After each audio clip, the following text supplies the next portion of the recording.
The Dave Hooker Show. A presentation of Off the Hook Sports.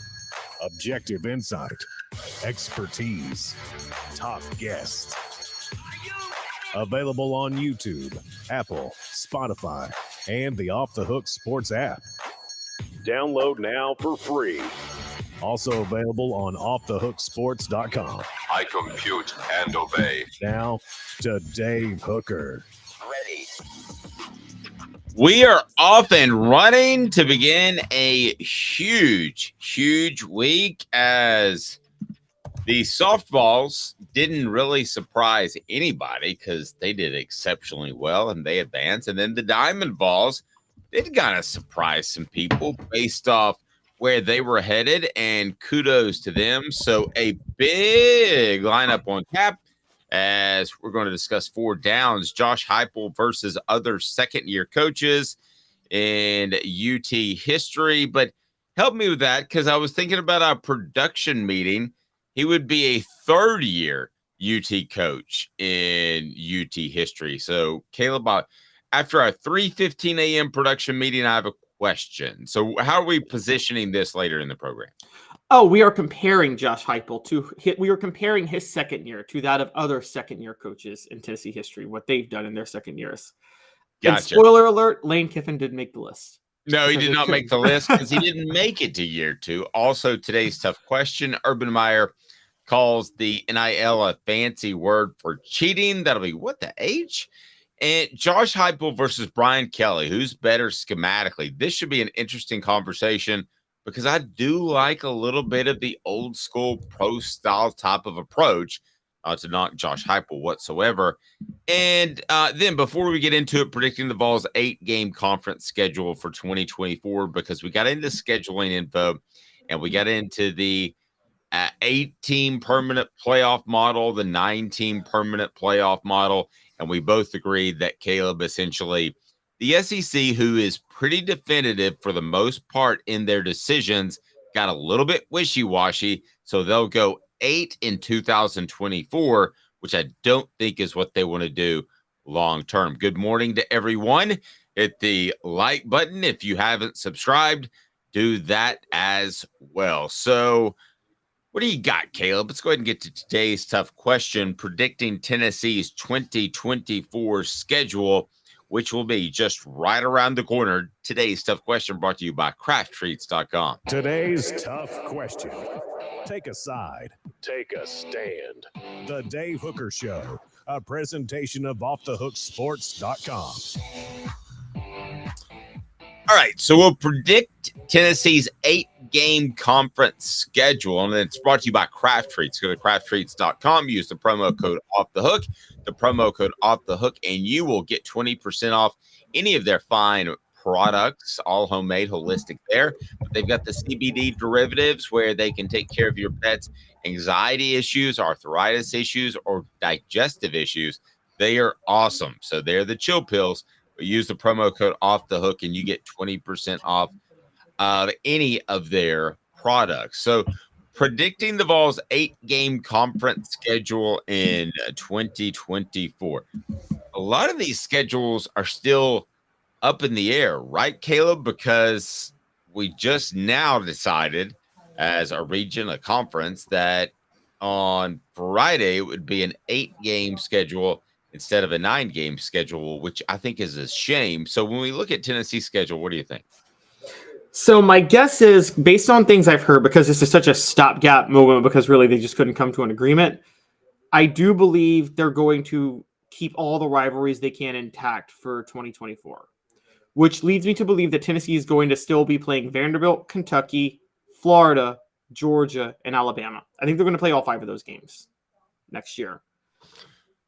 They had better, and if that's your stopgap, then I can roll with that. I hate that they're even having to use a stopgap. I think it's a sign of some troublesome leadership at the top. I don't want to call it incompetent because I think Greg Sankey does a great job for the most part. But yes, this is not a good sign that Tennessee and the other SEC schools are a little unsure about their schedule past 2024. So I hope it's as close to what Tennessee had last year, because I like all of the rivalries pretty much except for Missouri, to be real honest with you. Missouri could fall off the face of the earth, and I would be fine with that.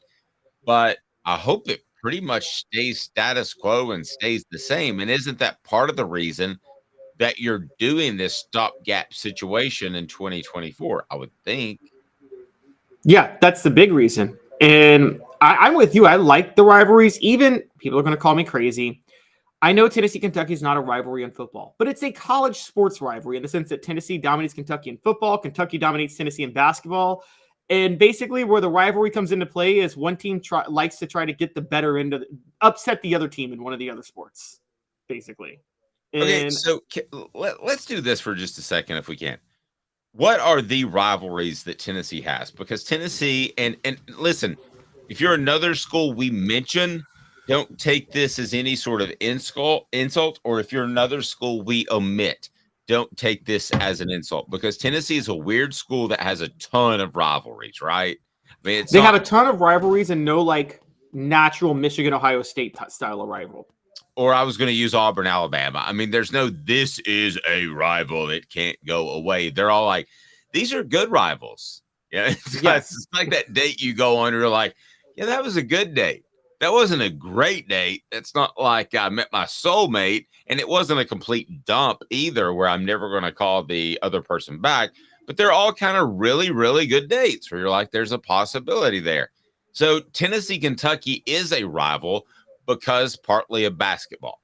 Tennessee, last I checked, was number 2 overall in basketball wins in the SEC to Kentucky. That's been a couple of years old, so somebody could have surpassed that. But Tennessee was number 2. So that's kind of a combo guard rival thing. Vanderbilt, if you're over 70 years old, that's a huge rival, and it's in state. Georgia, to win the East, has become an incredible rival. Same thing for Florida, even more so because Florida had a guy named Steve Spurrier that had Tennessee ties. Alabama, we know Tennessee, Alabama. South Carolina, to me, is not a rival at all. But the ones that I mentioned, and tell me if I'm leaving somebody out, which would be Georgia, Florida, Kentucky, Vanderbilt, Alabama, all have a strong argument that they should be on Tennessee's schedule. Let me hear from the message board, and you tell me what you think. But those are the ones I would hate to lose. And then after that, you can just kind of rotate people in, whether it's the LSUs or the South Carolinas. Again, I'm talking in fantasy world. This is what I would want to happen, Caleb. This is not what I'm predicting will happen. Yeah, it's going to be even when it goes to 9 games, it's going to be a 3-6 model. So you're going to have to get rid of 2 of those rivalries. My guess is Tennessee is going to have to drop. They're going to have to drop Florida, Kentucky, and Georgia, because by default, the SEC needs 3 teams for South Carolina to play permanently, and I think Tennessee is going to be one of those teams. And so it'll be Tennessee, it'll be South Carolina, Vanderbilt, Alabama. As for next year, I think they can keep all 5 of those games for next year, at the very least. And honestly, next year, bring some old rivalries back. You got a little bit of flexibility with an 8-game schedule, so have Tennessee play Ole Miss and Auburn too next year. Well, I'm fine with that. But when we look to 2025, what are going to be the rivals? Are we going to be all back in this debating once again, or are we going to figure out what's best and then go with that this year? We're going to be all back in it in 2025. And it's going to be who will either it'll stick at 8 games, which is just going to be, I don't know if they can stick at 8 games, or we're going to see them go to 9 games and there will be a 3-6 format. And at that point, it'll be who should Tennessee's 3 permanent opponents be. And it'll be a debate amongst those 5 or somebody else. I think the 2 most untouchable Tennessee games are Alabama and Vanderbilt. Say what you want about Vanderbilt. It's the 4th most played game in the SEC. No one's touching the Vanderbilt game. I don't care what people feel about it. They're not going to touch it. No, and I don't think Tennessee wants that to go away because, again, you and I have debated recruiting the mid-state area. I do think it's going to end up being good. I could be proven wrong, but I think within 2 or 3 years, you're going to see a bubble there, and you're going to see that be a good recruiting area. So if you're Danny White, what do you want the 3 games to be? Let's assume that it goes 9 games after 2024. Surely to goodness it will, right? Yeah, it would have to. I think if you're Danny White, you want Alabama, Vanderbilt, and this is where you throw tradition aside. I think you want Georgia because you talked about recruiting. You want to be able to go into Georgia every other year and play football. I just agree. for recruiting purposes. I agree. And I know we talked to Cooper and Jacob, but they're not the only ones. I talked to former players. They don't want the schedule to get easy just because it can and it could. I mean, you could say Kentucky, Vanderbilt, Alabama, and that's not going to be the three, but you could say those three, and that would be pretty easy and be a benefit to Tennessee. But the players that I talked to and the former players, they want to play the tough ones. You mentioned Georgia. I agree with you, but I don't want to agree with you. I take Georgia just slightly over Florida because, I grew up in the Florida series time. So emotionally, I'd rather have Florida. But from the standpoint that you're talking about of recruiting, if you got to play a tough perennial program, and Georgia's better than Florida now, but you don't know what it's going to be like in 5 years. If you'd rather play a tough perennial program that's in the East, what remains of it, then it's got to be Georgia because you want the recruiting exposure there. Oh, I agree. And I never thought about that in the past. And it didn't hit me until you've talked to me about more than anybody about how much Tennessee relied on South Carolina to win the national title in 98. Well, what happened? South Carolina joined the SEC in 1992. And I'm pretty sure Tennessee playing South Carolina every other year in South Carolina helped them recruit that state pretty well. And I never thought about the concept that playing schools like that. And then in basketball, I don't know if you know this, John Calipari, when he took over Memphis back in 2000, he canceled series with Ole Miss and Tennessee. And he had a good point. Memphis has very good high school basketball talent. And he was like, why should I let these schools come into Memphis to recruit talent when we have to go to their places? And it's not like you can go to Knoxville and recruit the same level of talent.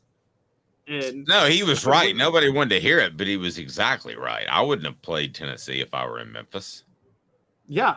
Yeah, you don't want them coming in to recruit your players. Yeah, I mean, if I had the option, I wouldn't play Tennessee if I were Vanderbilt's head coach. In basketball?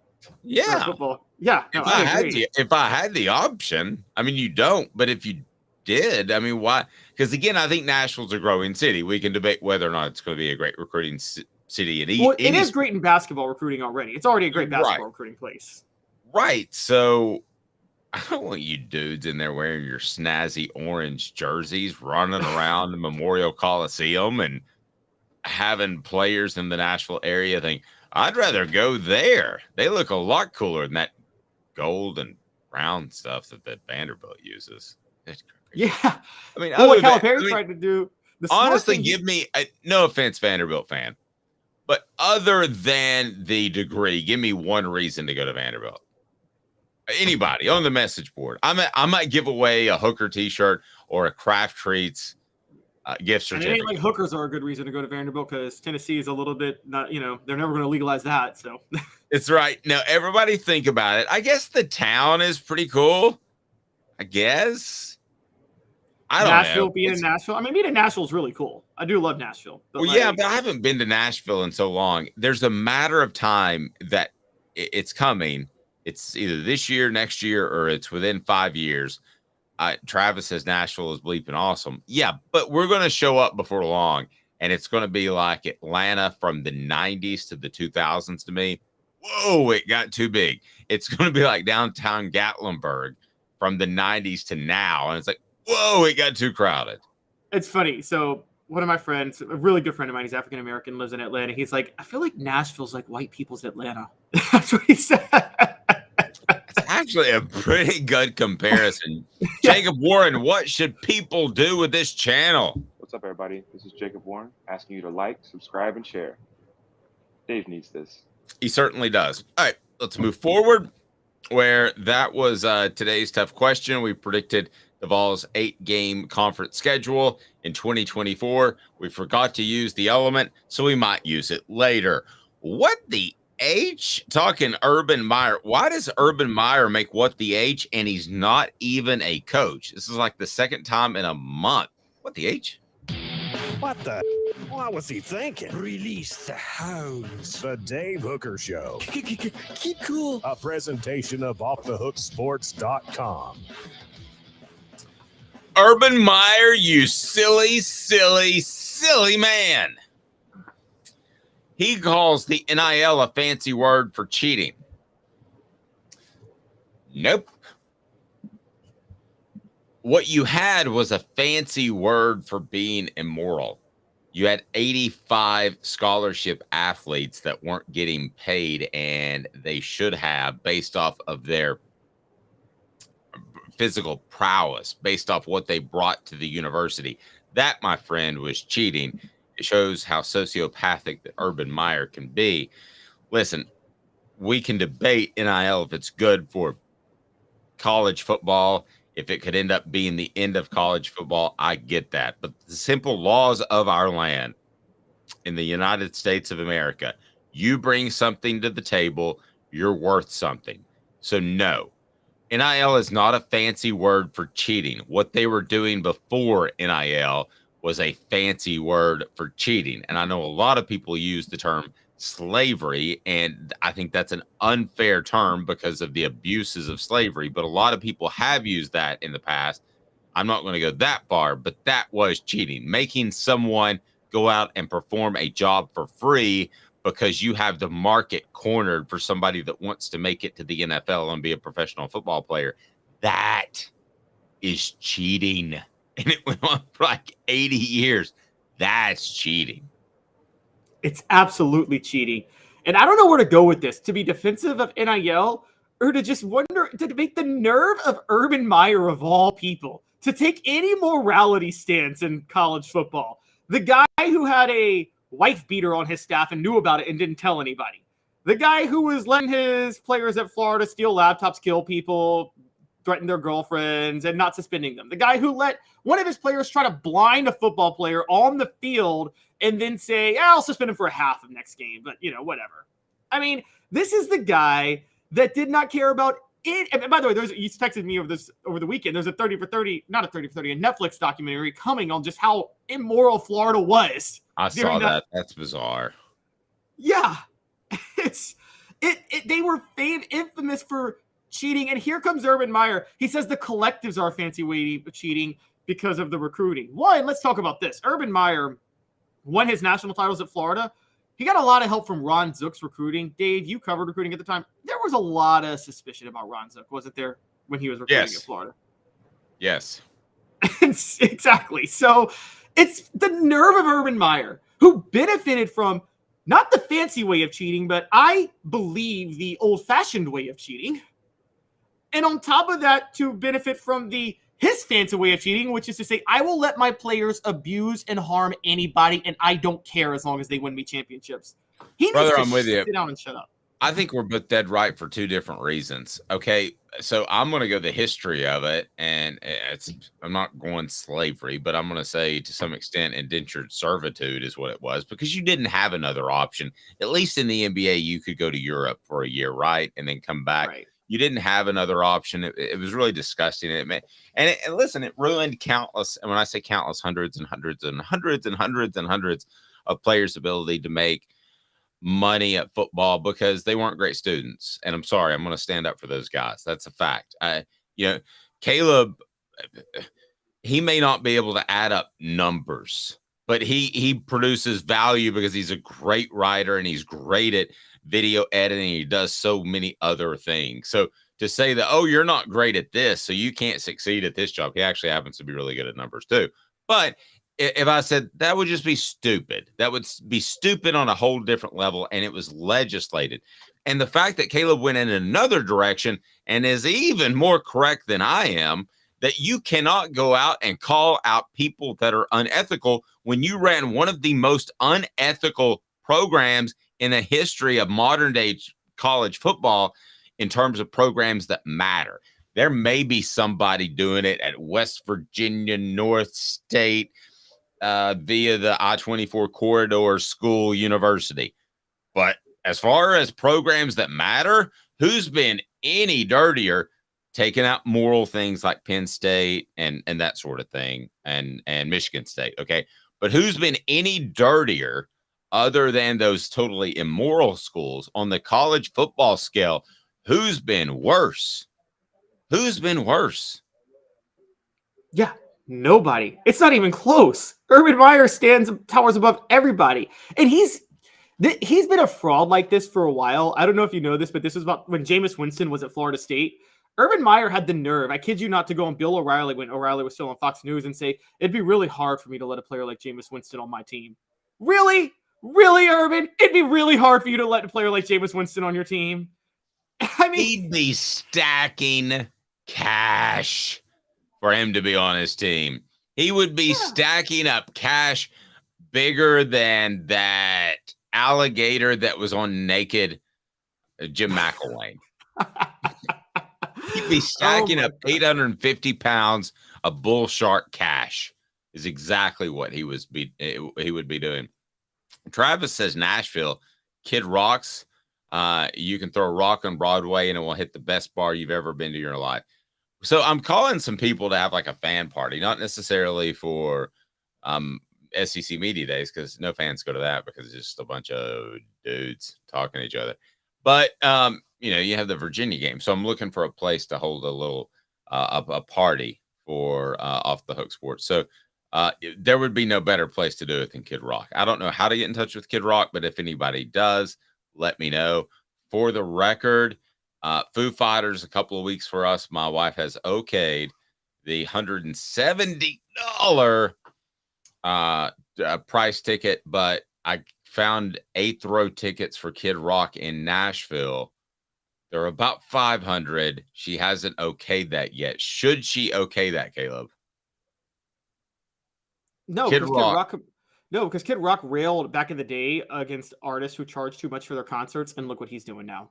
Sell out. I thought you told me that Ticketmaster got their claws in that or something. Yeah, but Kid Rock was like, what Kid Rock was taking the stance on, I won't perform at the venues that do that. Well, it looks like you're going to perform at the venues that do that, Kid Rock. And also, I don't like Kid Rock's whole fake redneck persona. You grew up in the suburbs of Detroit, okay? And you're pretending like you're some country boy who grew up in the rural areas of No, you are a suburban kid. He pretended to be some hip hop kid in the 90s, from inner city of Detroit. He's not. Now he pretends to be some redneck. He's not. Although, to be fair, kind of fits in with Nashville, because the one thing Nashville is it's like a fake redneck town. It's a bunch of kids who grew up in the suburbs that pretend they grew up redneck. Same way Atlanta. Most of the people there aren't even from Tennessee. Exactly. By the way, Fred White will kill me on this. Atlanta's the same way with hip hop. A lot of kids who grew up pretending to be from the hood, but they really grew up in the suburbs, like John Morant. If you see Kid Rock in concert, it will change your life.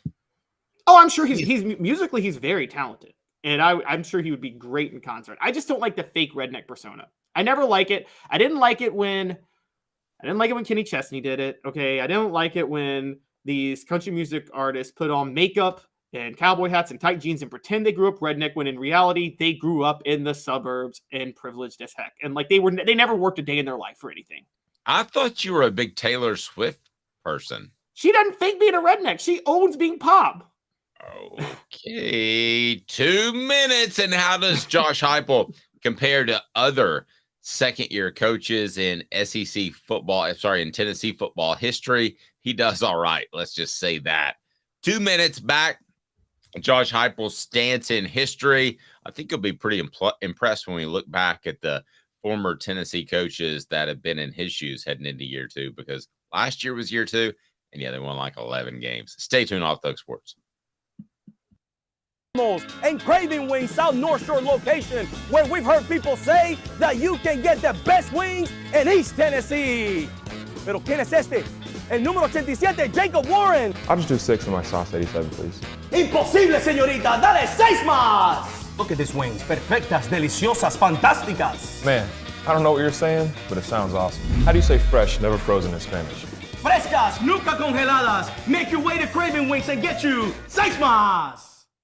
But what was funny about Cadis, we were a full continuum of care at that time. We had detox, we had inpatient, we had outpatient.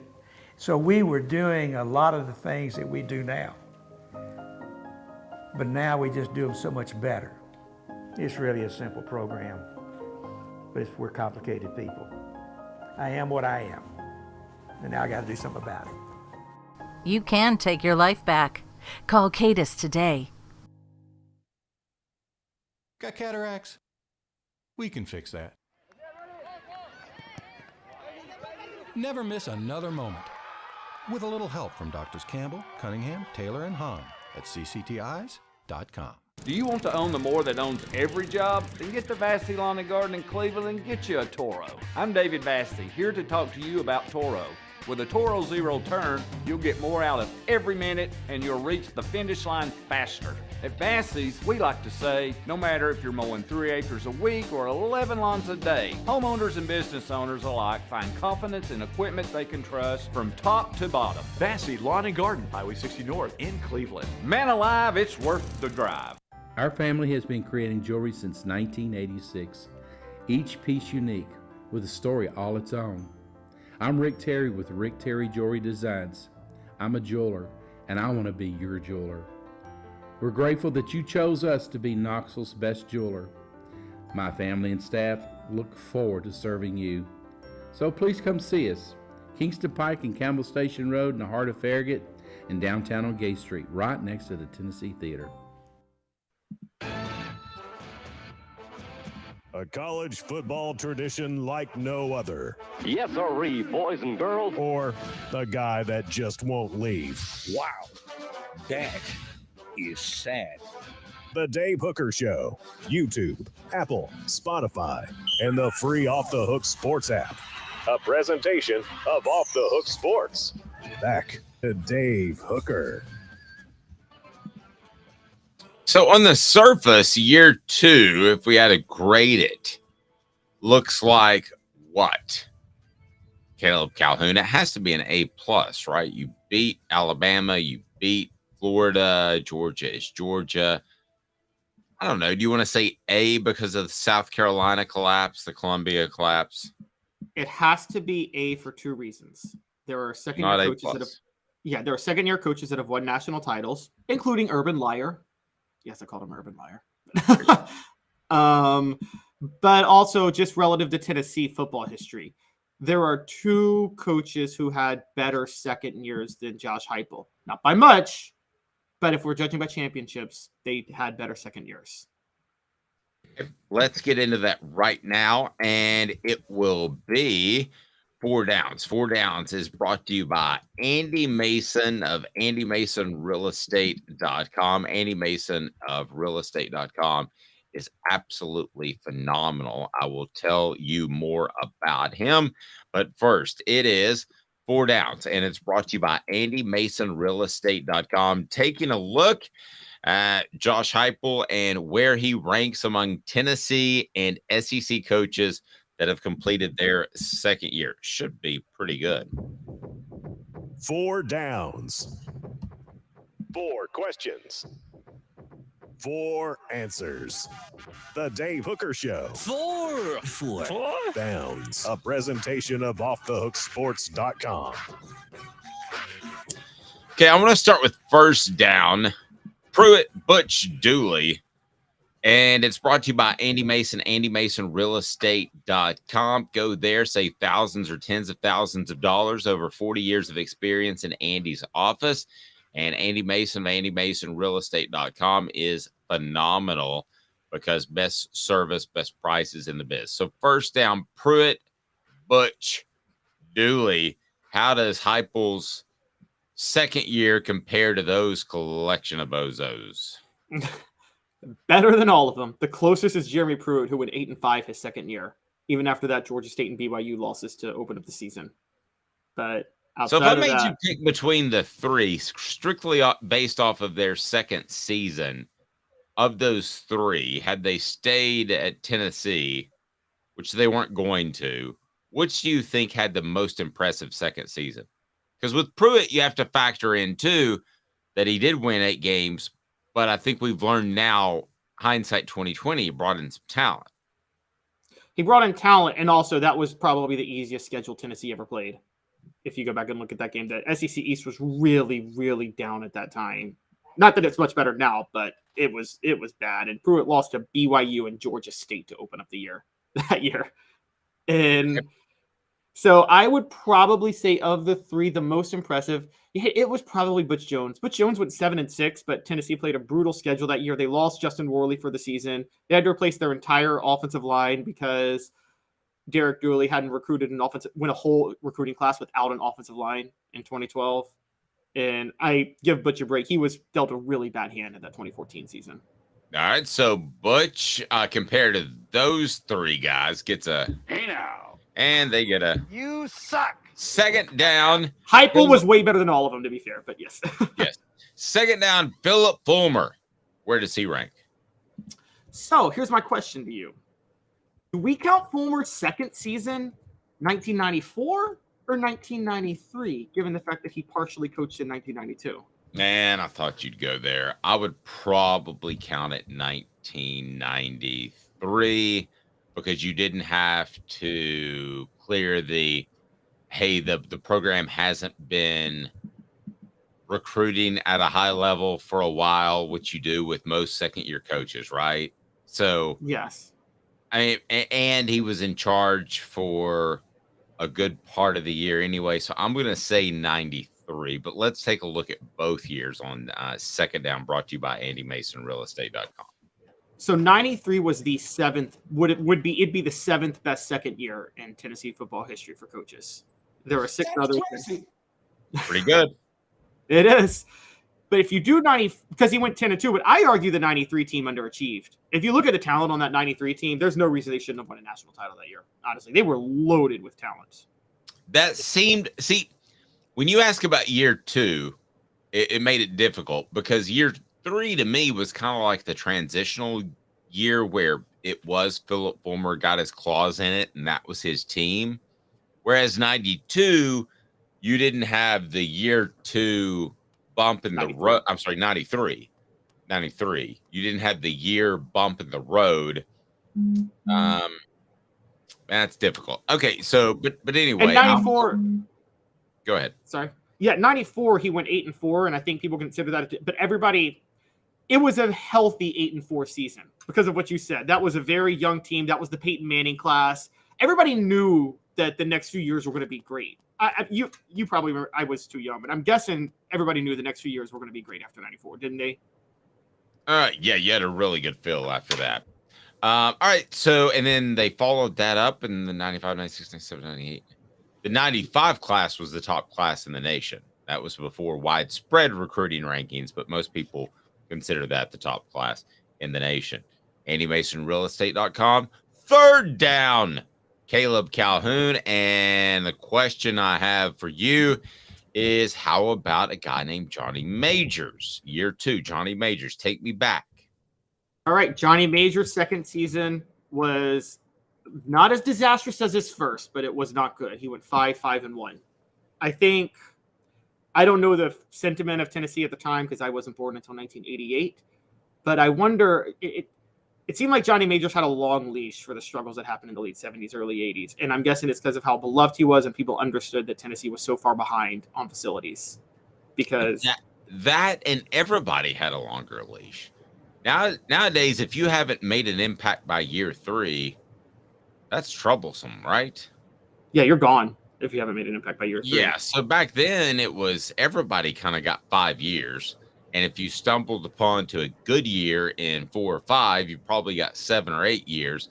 So I don't think it was just Majors, but the fact that he was a beloved son and had success at Tennessee certainly was a factor. But yes, he got a long, long time to get things turned around, which he did. But let's go to fourth down. General Nealand. How did he do in his second year? General Nealand had the second best second season in Tennessee football history. He went 8-1 that year in 1927, and Tennessee won the Southern Conference, its first Southern Conference title at the time. That year, Tennessee, so for people who don't know the story, General Nealand was hired to even the score with Vanderbilt because Vanderbilt dominated the series. Right. Not Alabama, not Georgia, not Florida, not Kentucky. It was Vanderbilt. That was the one. It was Vanderbilt. Yep. In 1926, he lost to Vanderbilt. In 1927, the year I'm talking about, he tied Vanderbilt. From then on, he dominated to the point to where by the time he retired for good, Tennessee had even the score with Vanderbilt. And this was the last year that he wouldn't beat Vanderbilt. So of the group we mentioned, who had the better second year than Josh Heupel? Is it It's just General Nealand, right? It's just General Nealand. But General Nealand did not have the best second year in Tennessee football history. Oh? that honor rests with, believe it or not, Bowden Wyatt. Hey now. Who took over in 1955. General Nealon, for those who don't know, was forced into early retirement because of his health issues. He stayed on as athletic director, hired Harvey Robinson, one of his own proteges. Harvey Robinson didn't perform well. He fired him, and then he brings in Bowden Wyatt, who I think had like a lot of success at Wyoming or somewhere like that. And Wyatt just walked in there with Spurs a jangling, the cowboy hat, and there he is, ready to go. And it was 1956. Tennessee went 10-1. They lost the Sugar Bowl, but as I've told you guys, bowl games don't matter. Keith Jackson, till the day he died. Let me tell you about Keith Jackson. Are you doing with the announcer? Yes, the announcer. Okay. He claimed that he felt Tennessee should have been declared national champions that year. They finished number 2, won the SEC. Johnny Majors finished second in the Heisman that year. They had a very legendary win against an old rival, Dave, Georgia Tech. That was their signature win that year. They beat Georgia Tech 3-0. My interview with Keith Jackson, I think it was the same year that Bobby Bowden won there was a General Nealon Award and there was a Lindsey Nelson Award that would go out to the best coach and the best broadcaster. And they always showed up because they were big awards. They weren't maybe like the Dodd Award, so to speak, but they were big. And I remember interviewing Keith Jackson, and I said, what's the one thing you're looking forward to most in retirement? He goes, well, let me tell you, not looking at a clock, not looking at my watch, not worried about it. And I said, well, that makes sense because in broadcasting, everything's timed out. He goes, oh, you know it. Makes sense. He took a job doing the Pac-12 games 2 weeks later. He did. I remember that. Oh, my God. I got to be honest. When you said not looking at my what, I thought you were about to say not looking at my wife. And I'm like, wow. Yes. Oh, let me tell you, she slipped a bit. Oh, couple other names I want to mention, by the way, before we get out of this topic. Doug Dickey finished in the top 10 his second year, 1965. He did pretty good. And there were Bill Battle, 71, did pretty good, 10-2. John Barnhill, he was mentioned on the message board. John Barnhill, whether he finished in the top 10 his second year, for those who don't know, he coached Tennessee between Neyland's second and third stint. Probably weathered the most difficult time period in Tennessee history. This was at the height of World War II, and Barnhill was having to lead the program those 5 years. And Tennessee was very limited in what they could do. All right, so our guy, Caleb Calhoun, has people getting rowdy, and we discussed this at our 2 o'clock and 40 minutes production meeting this morning, and I knew he would do so, but he's like, I'm just going to do it because I'm not scared. I ain't never been scared. I was like, okay, you do it. Today's tough question. Take a side. Take a stand. The Dave Hooker Show, a presentation of OffTheHookSports.com. I'm curious why you went here. We discussed it in the 2:30 production meeting. Josh Heupel versus Brian Kelly. Who's better schematically? And it's brought to you by Campbell, Cunningham, Taylor, and Honda. Look at me. No contacts, no glasses as well, because I had the LASIK surgery, and it is fantastic. Local doctors that care about you, cataracts as well. And they've got the individual vision centers for your regular checkup. So you got Josh Heupel versus Brian Kelly. Who's better schematically? Now, if you can define, as we did this morning at the 12:45 a.m. production meeting, if you can define what you mean schematically, do you mean across the board? Do you mean just on offense? You mean offense, defense, special teams? I'm assuming you don't mean putting together a program, which people could argue I've got a scheme of a method for putting together a program, but define what you mean by schematically. Yeah, I was thinking specifically offense since they both come from an offensive background. And I'm saying one game for your life, who do you trust to put together a better offensive game plan? One game for your life. So I'm entering the SEC championship game, and I've got Brian Kelly of LSU versus Tennessee. I'm not taking Josh Heupel because of what he would do that week, but I think overall his scheme is significantly better. So I would take him not based off game planning, which makes it sound like that. And I'm not knocking him on game planning either. I thought he had a great game plan versus Clemson that took advantage of what Joe Milton III did the best. I'm taking Josh Heupel because the overall scheme. So in other words, 2 supermodels scheduled to attend an event. If one's dress isn't quite as nice as the other, if Brian Kelly outdoes it on dresses, then fine, he gets that. But as a whole, it's Cindy Crawford versus Caleb Giroux. Caleb Drew will love this. He's from Louisiana. So I guess where you're going, you've educated me on this. What you're saying is Josh Heupel, and this is what makes him similar to Spurrier, because you felt Spurrier had the better scheme in the 90s, but you're not sure he would have been the best game planning week to week. That is exactly correct. Yeah, I think Josh Heupel is Steve Spurrier redone without the smart aleck tongue. I hate making comparisons that are so cut and dry like that because everybody's different, but I think he is that guy. So I have to say I agree with you. I think, but I'm going to take a caveat. I think it depends. Josh Heupel's scheme, if they're both coaching NFL teams, I'd take Brian Kelly yesterday, today, tomorrow to run the NFL team over Josh Heupel every day of the week. I wouldn't even think about it. I think his offense translates better. I would too, but why? Just because it's more fundamentally ground based? Yeah, it's got more pro style elements. Okay, before you go too far down that road, let me play devil's advocate, even though I agree with you. Tennessee runs the football, right? We all know that by now. Okay, so are you oversimplifying just a little bit? Again, I agree with you. I'm playing devil's advocate. But are you oversimplifying just a little bit to say that Brian Kelly's offense is more fundamentally based than Josh Heupel's? Because Josh Heupel's offense does run the football. I think it's the blocking schemes from the offensive line. So this is actually something I give Butch Jones credit for, and I think he got this from Brian Kelly, which is that Brian Kelly runs spread elements, but if you watch his offensive linemen, they're taught to block the way you would block in a pro-style offense. Heupel's offense, yes, he runs the football, but the blocking schemes are very much a spread offense blocking scheme, which is basically take a position, force your defender to that position, not maintain a block. You get what I'm saying? Like Heupel doesn't coach his players. And maybe Cooper Mays will kill us for saying this, but I don't think they're coached to maintain blocks in Heupel's system.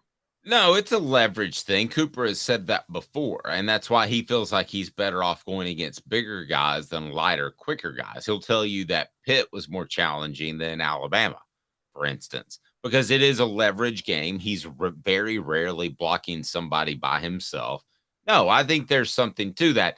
I don't go that far down that road because then you get into Butch Jones territory, and they didn't have a hand on the ground. When I saw that, I was like, that was every bit as big of a red flag as Dave Clawson flipping offensive lines. And when I saw that, seriously, when I saw that Butch Jones didn't even have a guy in goal line with his hand on the ground, I was like, this is trouble. They don't even know how to put their hand on the ground in a 3-point stance. Nobody's asking for a 4-point stance, but for the love of goodness, you're on the 2 and you're standing on 2 feet.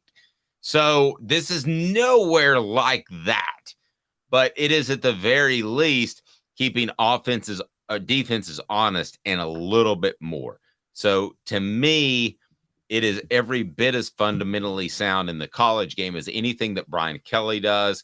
I would absolutely take it. And I hate the fact that people say gimmicky and people on the message board think that's a bad thing. Listen, because of the loosey-goosey offensive rules in college, gimmicky should be a compliment. Can we just officially try to change that word from a negative connotation to a positive connotation? I'll take a little gimmicky. Look at what Mike Leach, rest his soul, was able to do, how Mummy was able to do at smaller schools. Yet, that is not Josh Heupel's offense. It may have a twinge of gimmicky, but it's still fundamentally based. That's what it is. And that's why I think Tennessee fans get rubbed the wrong way on the gimmick line, the G word. But the simple fact is, it is a little gimmicky, but most offenses are, even if we want to go back to the wing T, but it's fundamentally sound. So I think Tennessee's got a great thing going. Offenses are gimmicky until everybody does it, and then they're standard. The single wing that Neyland adopted in 1926 was gimmicky. In 1956, it was outdated, and Tennessee was staying committed to it. And they were like, the T formation, the T formation is just too fashionable, and it's going to go away. And then Tennessee adopted it with Doug Dickey, even though the T formation was the original formation before the single wing. So you're right. I'd like to quote. Have y'all ever seen the documentary on Elizabeth Holmes, the Theranos woman who created like fake blood work for people and went to prison over it? No, have not seen anything about her. It's a great documentary. She is a fraud and she belongs in prison, but she had a great quote one time, even though she belongs in prison, which is that first they think you're crazy, then they fight you, then you change the world. That's how offenses work in football. First they think you're crazy, then they fight it, and then everybody's running your offense. No, I completely agree. When I watch Brian Kelly's offense, pro style is too strong of a word, but I see an offense that is more pro style based, but has little tweaks in it to make it more adept at the college game. Whereas when I look at Josh Heupel's offense, I see a college offense with some pro style approaches, which is have the ability to run the football. I think they're on not completely opposite ends of the spectrum, but opposite ends of the spectrum in terms of the way they approach the offensive game. Yes, when we see Josh Heupel, we see a scheme. We see, okay, I don't like to use him because you're right, he never adapted, but we see a Mike Leach. Josh Heupel will adapt, so it's not like he's like Mike Leach, but we see it's more scheme-based. You're right. When you see Brian Kelly, you see it's year-to-year, game-to-game base. He adapts his offense to his personnel, and he knows how to. I guess one of the good comparisons would actually be David Cutcliffe, who I thought was a master at adapting his offense based on the personnel he had year to year. And he ran a standard pro style. Brian Kelly is more creative than Cutcliffe, but just that principle that they adapt their offenses, because Cutcliffe went, I will never forget when he just brought up the no huddle in 2007 out of the blue. He had never run it his whole career, but he was like, I got a senior quarterback and a great offensive line that's veteran. I'm going to run the no huddle. And it worked. Mr. Jones says innovative sounds better. It does. And those two words, gimmicky and innovative, are probably closer together in definition than you might think. Gimmicky to me is what the Ravens ran the first 2 years in Lamar Jackson. Now, Lamar Jackson can throw now, and that was the idea that they were going to develop him into a thrower. So it sounds like an insult now. But Mike Vick at Va Tech, those were gimmicky. Those were taking advantage of very elite running quarterbacks. I don't think that Tennessee is trying to make a 12th man essentially on the field, which is what you're doing. And when you run a guy around a lot at quarterback, you're trying to create, he's not only a quarterback, but he's a potential running back. That's what you're trying to do, is create a 12th man versus the 11 on defense. But I think those two are examples of gimmicky, and you can probably come up with others, Caleb, that was Mike Vick gimmicky because he was special? Yeah, I mean, you'd be stupid not to do something gimmicky with him. Was Lamar Jackson a good enough thrower to not be gimmicky very early in his career? No. So they did that with him to some extent with Jalen Hurts. Now, I think it both developed as throwers, so I'm not painting this broad brush, Caleb, but those to me are gimmicky. See, I didn't think Mike Vick was gimmicky at Virginia Tech, though. What Virginia Tech did to me, what Frank Beamer did, was similar to what I felt Bobby Bowden did with Charlie Ward, which is I don't think they had a scheme. I think they just had a very dynamic athlete at quarterback, and they basically were like, snap the ball and make something happen. Yeah, but see that? No, I agree. And Randall Cunningham in the early 90s with the Eagles was the same way. The defense is going to make plays, go out there and scramble around and make something happen 5 times, and Eagles win the game, right? That to me is gimmicky, because when you lose the Vic, you lose even college or pro, and you lose Randall Cunningham, your offense completely stops. If Tennessee this year loses Joe Milton III, Nico's going to step in, and the offense isn't going to completely stop. Maybe just you and I workshopping this thing have defined what's gimmicky and what's not. That's true. What's innovative versus gimmicky? That's a fair point. So, but then I'm like, okay, Gus Malzahn was innovative. But if Auburn loses Cam Newton in 2010, the offense still stops. You're not going to replace Cam Newton. Yeah, that is just a special sort of player. That almost goes into a different category. Almost like Mike Vick in Atlanta. I mean, that almost went, and I saw him play firsthand. I was like, this guy's done stuff that I've just never seen personally. I don't like him as a person. By the way, they have a down the road at the Dave and Buster's, they have a place where you can bid on a Mike Vick helmet. And I just, I filled it out as emailed Dave at aspaca.com. So I went down that road of yes, I had not forgot that he abused animals. Is it too soon, too long? No, I'm one of those people. I do believe it's the biblical Saul to Paul story, and I believe in redemption. But there are some things. It's like the level. I don't think people understand the level of animal abuse that went on in the dogfighting ring. I mean, they were like electrocuting and drowning dogs after they lost. It was just bad.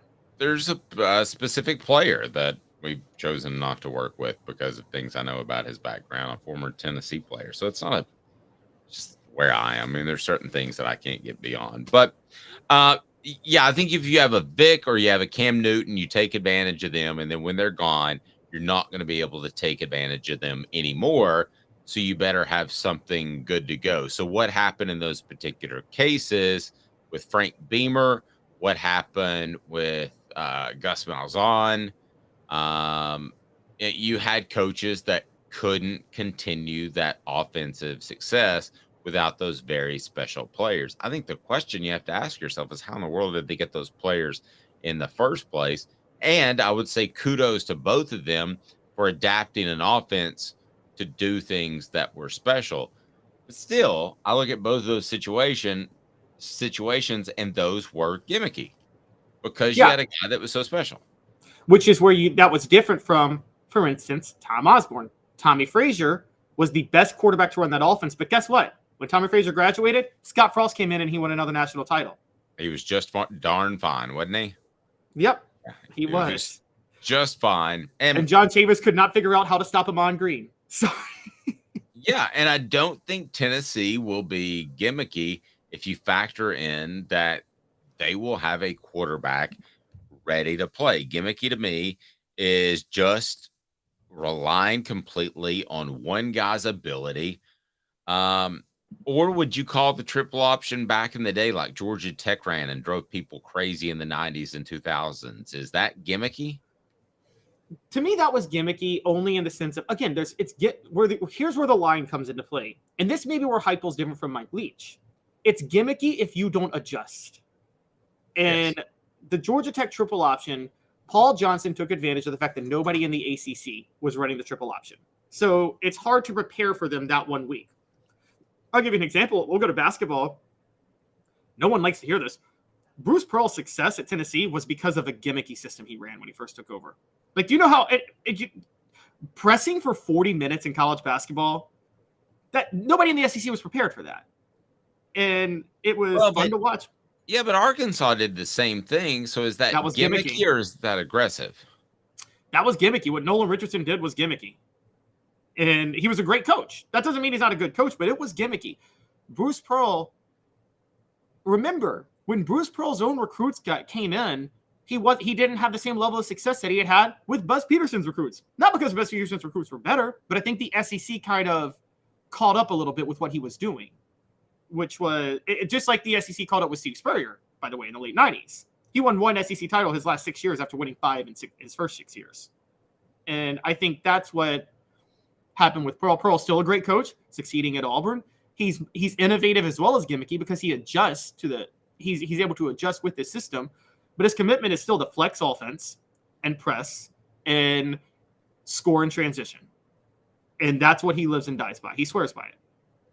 Yep, absolutely. How about those Diamond Vols? They were supposed to go to Clemson and just get knocked out of the tournament, right? Wasn't that how things were supposed to go? Clemson hadn't lost since, I think, April the 28th at one point. They had players that could play, and it was a tough draw. And what did Tennessee do, Caleb? We'll discuss that after this with Zach Hare. He's our He has officially become our baseball analyst, so we're looking forward to that. And he's with Sports Treasures, so we'll tell you the latest there. We're excited about some things that we're going to be able to do with Sports Treasures working forward. So he's Caleb Calhoun. I'm Dave Hooker. 2 minutes, and those Diamond Vols ain't dead yet, and they're not rounding second, giving everybody the single finger salute either, which is good. 2 minutes off the Hook Sports. Sun, sand, and salt water, the beach is a very relaxing place. Unless you wear contacts. Ow! Open your eyes to the best the beach has to offer with LASIK vision correction from Campbell Cunningham Laser Center. Ah. Hi, Mike Davis here with City Heating and Air, reminding you to always dare to compare. Our team provides quality local heating and air service, installation, and maintenance across East Tennessee. We use only the best equipment like American Standard heating and air conditioning for your residential, new construction, or commercial needs. Honesty, dependability, and customer satisfaction have been the cornerstones of our business since 1961. City Heat and Air. Dare to compare.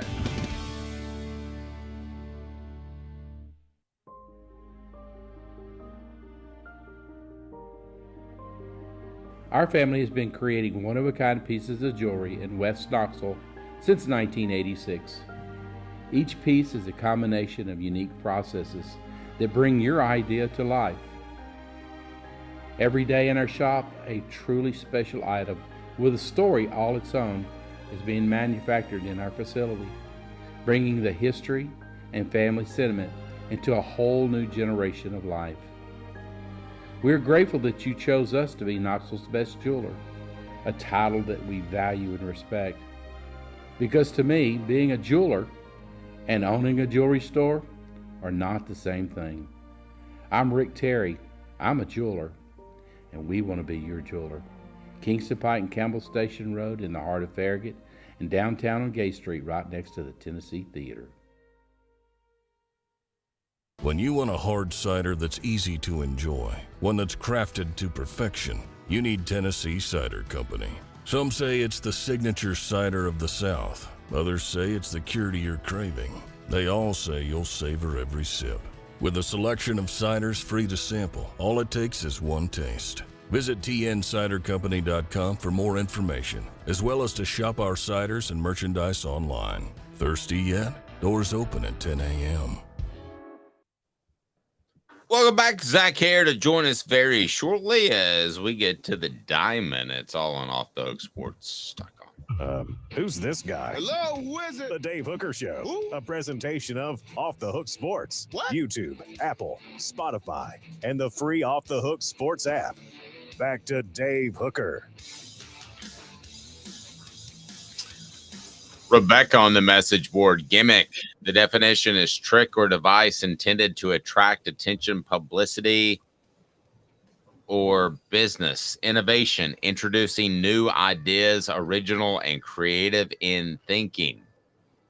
So if you want to talk Josh Heupel's offense, some people like to say gimmicky. I would say innovative. Zach Hare joins us now with Sports Treasures. Excited to start working with him very soon. And we had Zach on last week, and it was obvious he knew the Diamond Vols and he knew the softballs as well. So we wanted to hit him up again this week, regardless of what happened over the weekend. But Zach, as it turns out, things worked out pretty well. How are you, buddy?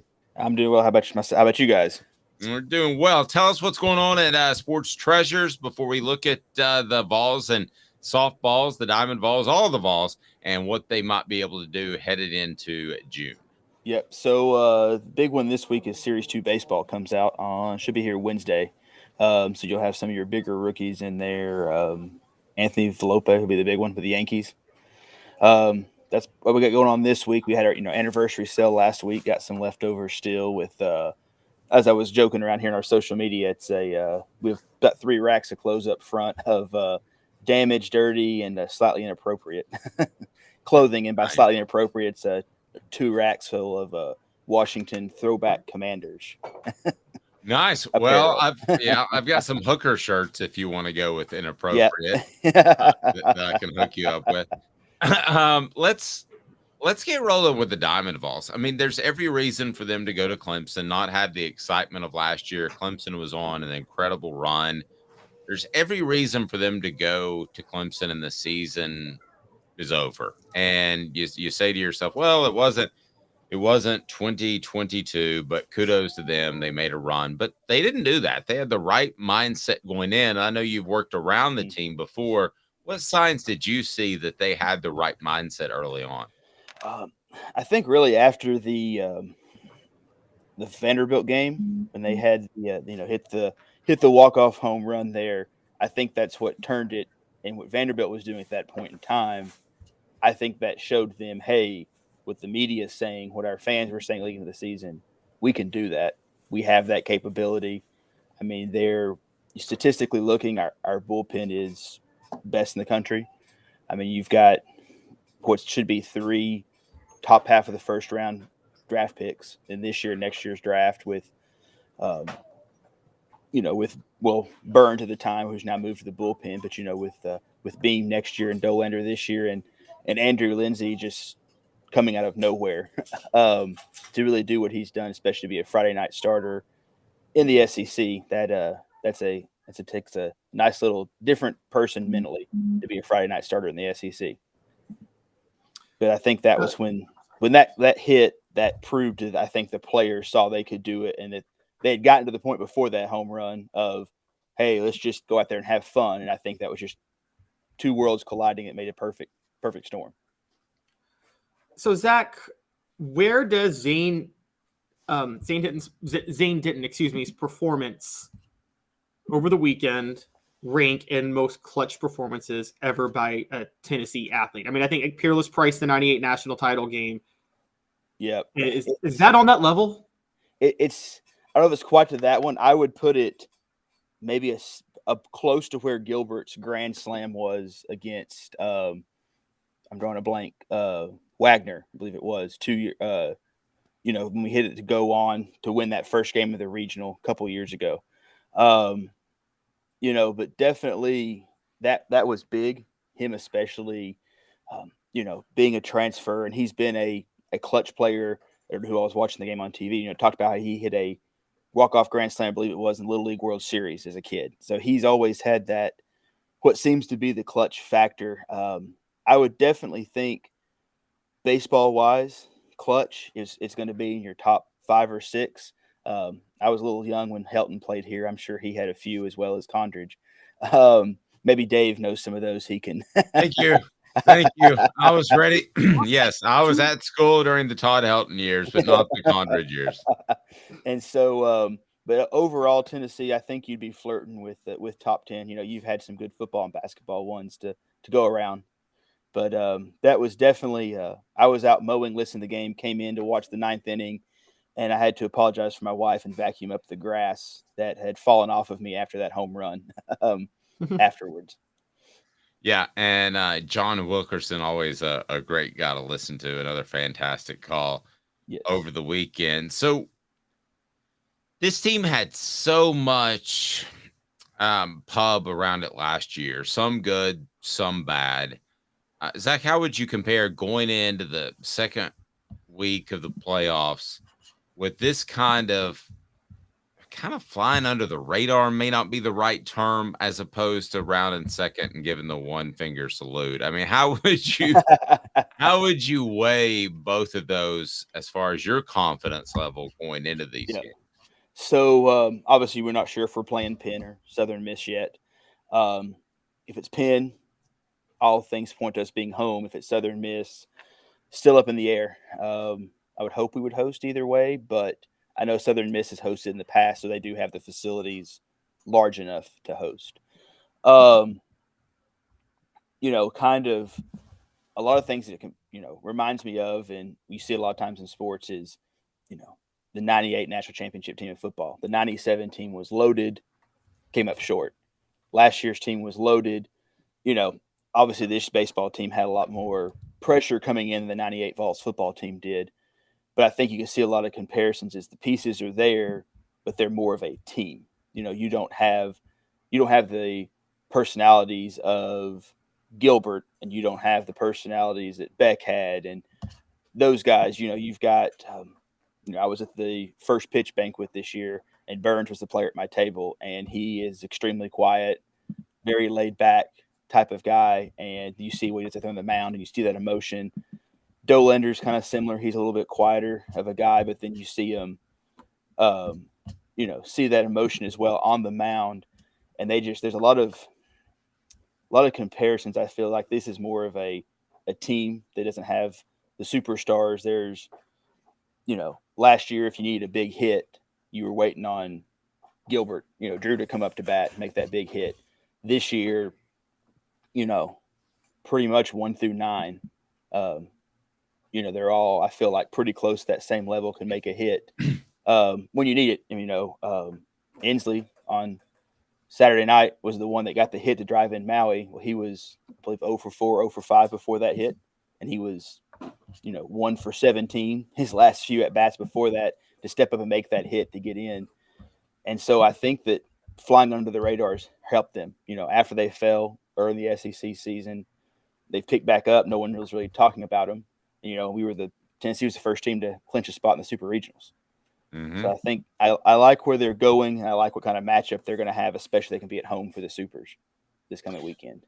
I know Caleb wants to jump into softball. I remind people that Sports Treasures right there on Broadway is your home for Tennessee memorabilia and more. They just have a fantastic store, whether it's cards or memorabilia, collectibles. You need to get to Sports Treasures on Broadway. Portions of the program also brought to you by City Heating and Air Conditioning. Integrity matters. Go to cityheatandair.com. Caleb, turn me to some softballs. Before I get to softball, I just have to say one little thing, which is just to go back with a guy like Zane on the team. You're saying they're headed in one direction. Anybody? Oh my gosh, is that like a pop music joke? It's a boy. There was a boy band named One Direction with Harry Styles and a guy named Zane. So, and now they all gone in their own direction. They have. Right. They have. But the baseball new name team of the band is Separate Directions. Yep. The baseball team is still headed in one direction, though. So, Go ahead, Kev. So, Zach, on the other side, does the softball team have any chance of beating Oklahoma or winning the College World Series with Oklahoma in there? Or is this like North Carolina women's soccer back in the day? It's going to be tough when you got to beat them twice. There was an article here I believe it was the paper, Fridays when they played Oklahoma, I believe. And they talked about, I read through it, and Karen Wicker talked about how she had rested her 2 pitchers to basically save them for their 2 games coming up today, or game today and then possible game tomorrow against Florida State. Oklahoma is so good across the board. I don't know. I mean, you might get them once, but to have to beat them twice, it's kind of the old adage, if you beat them in game 1, they're going to be ticked off in game 2. Of course, anything happened in game 3, but then if they beat you in game 1, can you put it together for 2 back-to-back games? But I think it's going to be tough. I think Florida State will be they're a good matchup with Florida State, hopefully to at least get to the championship series, as they said multiple times on the TV this weekend with Charlotte. If Tennessee gets to the championship series, they'll have their chip in their chair, and that's all you can ask for. Hey, Zach, I know you're at Sports Treasures right now, so we want to let you go here in a little bit, but there's a fine line between knocking on the door, like just every year, year in and year out, and then not winning a championship, and then it almost works against you. Where are the weeklies right now in your mind? Because they're knocking on the door. Reminds me of Florida State in the 90s, to date myself. And they're knocking on the door. Tennessee was one of those teams in the 90s. But at what point do you wonder, I'm not sure that they're going to actually be able to get it done for whatever reason? I don't know if it's so much them, but the teams that are around them. I mean, if you look at what they have this year, pitching is phenomenal. They've got great hitting. They've got all the parts you're looking for. I think that, kind of like we said with UNC in the 90s with soccer, you're just facing a juggernaut, unfortunately, that you can't. I don't know what you can do to topple it, but I don't know, I think they can get it done here. We talked about, other week. I think they have the parts here, but I would say they're knocking. But until Oklahoma decides to give someone else a chance, I think that knocking on the door may be the ceiling. All right, great stuff. Go ahead, Caleb. I would just say, I would also point out that to think about women's sports, a lot of people don't know this because it's crazy to think about, but in the 70s and the 80s, Pat Summitt was knocking on the door a lot and could not get over the hump and win a national title. Yep. And then she won 8. Yep. Great point. All right, so what do we got going on, Zach, at Sports Treasures? People need to get down there now. Yep. Yeah. Like I said, getting ready for should be Wednesday. Should be here. Series 2 baseball. That's their big flagship. One of the big flagship products for the year. We'll have that in stock. A few other products come out this week. Geared up, getting towards the heart of baseball season, and then football season will be here before we know it. Yeah, well, trust me. We do have a bunch of UT signed mini helmets behind me that we got in this past weekend from somebody. So, yeah, the 98 championship guys. Yeah, Zach had me in, and he just wanted me to sign a bunch of helmets. So yeah. It actually devalued them tremendously. Yep. So now our Hendon Hooker shirts are dual purpose now. That's right. Dual hookers, whatever that means. Yeah. All right, Zach, have a blessed day, man. We appreciate you. Look forward to working with you. Sounds good. Thanks, guys. Talk to y'all later. Zach Harris, Sports Treasures. Portions of the program brought to you by Bassey Lawn and Garden. Man alive, it's worth the drive. Industrial commercial mowers, whether you're in Nashville, Knoxville, or Chattanooga, get to Cleveland, Tennessee for Bassey Lawn and Garden. Toro, count on it. So I'm going to give you one more chance to vote. Who goes further and or wins a championship, men or women, on the diamond? I'm going men because of what Zach talked about. Oklahoma is, they're like the Oklahoma football team of the 50s, that had that 47 straight game win streak with Bud Wilkinson. That's what Oklahoma softball is right now. Or the Nebraska of the 90s that Tennessee ran into a couple of times. That's true. Tennessee was better than that Nebraska team. Yeah, shorter span. But right. They just Tennessee did what they did, and they were probably going to beat you at it. Yeah. I just maintain that if Peyton Manning's not hurt and Tennessee has a defensive coordinator that knew anything about the triple option, Tennessee could have won that game. What year? 98 Orange Bowl. Yeah. 97, 98. 97, 98. Yeah. Well, Peyton shouldn't have played. He was also on David Letterman showing off his big swollen knee like 4 days before the game, which was not the greatest, smartest move in the world. I mean, his pants wouldn't wrap around his knee. Do you remember that?